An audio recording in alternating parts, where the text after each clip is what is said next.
Pues ya estamos aquí en nuestra sección Desde el Aula para tratar el tema de la transparencia sindical, un tema importante. ¿Por qué? Porque es un tema que vale la pena tratar con seriedad. Bueno, porque finalmente mucho se ha dicho que el sindicato dentro de las encuestas ha sido muy desprestigiado por su nivel de opacidad a nivel público. Decimos de entrada, los sindicatos en México son instituciones opacas.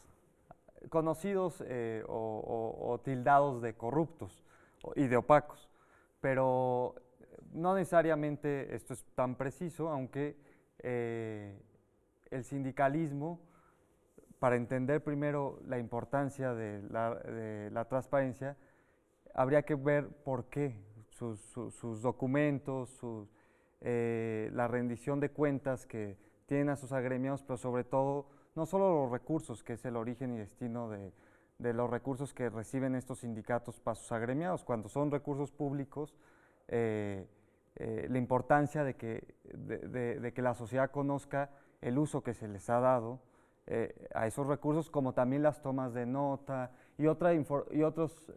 ¿Qué te parece si empezamos por intentar descubrir por qué deberían de ser públicos o no la información de los sindicatos, empezando por identificar cuál es su naturaleza jurídica? ¿Qué son los sindicatos? Pues los sindicatos son una coalición o asociación permanente de trabajadores para la mejora de sus condiciones y para la defensa de sus intereses obreros. Son asociaciones de trabajadores para defender sus intereses. Así es. Bueno, desde ese punto de vista podríamos decir que se trata de asociaciones que entran dentro del terreno del derecho privado, diríamos. Pues dentro del terreno más bien del derecho social. Okay. Una tercera característica. Bueno, ni público ni privado, derecho social. Derecho social, así es. Y bueno, entender la importancia de la transparencia en el sindicato es entender la importancia de la posible democratización de estos y entender también la posible libertad de estos. Cuando un sindicato es libre, sin ninguna imposición externa, representa a sus trabajadores, tiene como consecuencia democracia al interior y como consecuencia o síntoma tiene la transparencia. Ok, tú dirías entonces hay una vinculación entre la naturaleza de los sindicatos que están, dices, al amparo del derecho social, entre su misión, digamos, de defensa de los trabajadores, pero también entre su responsabilidad pública. Pero yo te preguntaría, ¿y su información frente a quién debe ser transparente? Bueno, en la academia y en muchos lugares se ha dicho que hay dos niveles de transparencia. Uno, el externo, y otro, el interno. Otros le han clasificado como el endógeno y el exógeno. Uno para sus agremiados, que es el endógeno, y el exógeno para el público en general. Ahora, hay dos valores que se pueden contraponer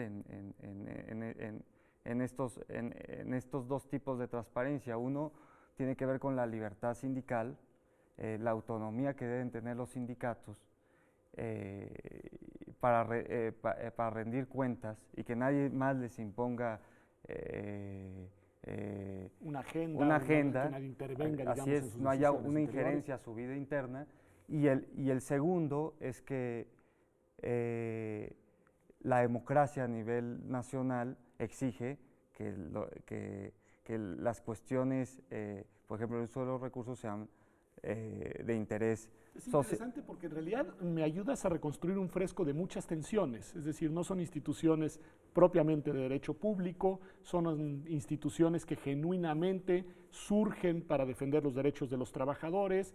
Me dices, y creo que con razón, que la agenda de la transparencia se desdobla en dos dimensiones, una hacia el interior, que la puedo entender con mucha claridad, al final se trata del derecho de los militantes dentro de los sindicatos, de los afiliados a los mismos, pero hacia el exterior me adviertes y me previenes que la transparencia podría poner en riesgo la autonomía de estas mismas instituciones. Hay nuevas reglas ahora en México en esta materia. ¿Cómo están? Bueno, hay nuevas reglas, pero que ya se anticipaban desde la reforma laboral, en que se introdujo la rendición de cuentas y que fue un tema de debate. Es, yo creo que la antesala de de lo que se vino aconteciendo sobre la transparencia que deben de tener los sindicatos. En la ley laboral ya se establecía un poco. Y ahora, después hubo todo un camino jurisdiccional en el que hubieron dos contradicciones de tesis que como consecuencia emanaron dos jurisprudencias. Una, la contradicción de tesis 333, no importa. No me fue, Okay. se me fue con respecto al sindicato petrolero que hablaba sobre las cuentas, la rendición de cuentas sobre, hijo, se me fue. Bueno, pero tienes ahí dos contradicciones de tesis importantes en las cuales la Suprema Corte de Justicia da criterios que van ya abriendo la brecha para la transparencia sindical. Una habla sobre la información que debe ser pública y otra sobre la información que no es de interés general porque como es... Que es genuinamente información, digamos. No, como son los recursos que dan los trabajadores para el sindicato, las cuotas sindicales, como son las cuotas sindicales. Esa fue la primera contradicción de tesis con respecto a las cuotas sindicales. Y la segunda, con respecto a la información de los recursos que son públicos, que se destinan al sindicato como parte de las prestaciones laborales en Pemex, deben ser públicos. Debe ser pública la información del origen y el destino que se les da. Ahora, la reforma constitucional ya prevé, ahora como sujetos obligados a los sindicatos. La gran pregunta va a ser que la reforma que ahora se está gestando y que ha iniciado el IFAI y que se está en una mesa de trabajo en el Congreso de la Unión, la gran pregunta es que ¿se va a adicionar algo más de lo que ya dijeron estas dos contradicciones de tesis o en realidad simplemente se va a decir lo mismo que ya decían las contradicciones de tesis, que es los recursos que son públicos debe ser información accesible a todos y las cuotas sindicales que no lo son? Y la segunda pregunta, como era una cuestión del sindicato petrolero, que esto se generalice para otros sindicatos. Me parece muy importante. Yo creo que estas serán dos de las preguntas ejes que tendremos ahora en nuestra discusión con María Marván y con Luis Emilio Jiménez Cacho, sobre todo porque yo creo que acá lo que está en cuestión es si solo lo que tiene que ver con los recursos económicos debe de ser transparente, debe ser accesible, o si en realidad, como tú ya nos advertías al inicio de esta charla, hay otra información de los sindicatos que también debe de ser abierta al público. Ahora, también hay una vertiente que no se ha analizado de la transparencia, que es la protección de datos.